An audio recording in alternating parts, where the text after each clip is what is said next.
పడిమెట్ల పైకెక్కి గుడికేగు భక్తులకు ఎదురొచ్చే బంగారు స్వామి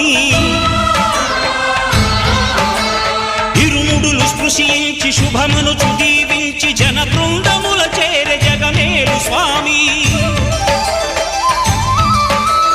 తన భక్తులనరిల్చు తప్పులకు తడబడి ఒక పక్క ఒరిగెన ఓంకారమూర్తి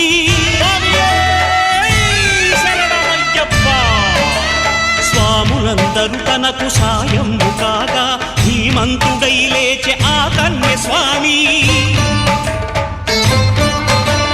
పట్టబంధము వీడి భక్తతతికై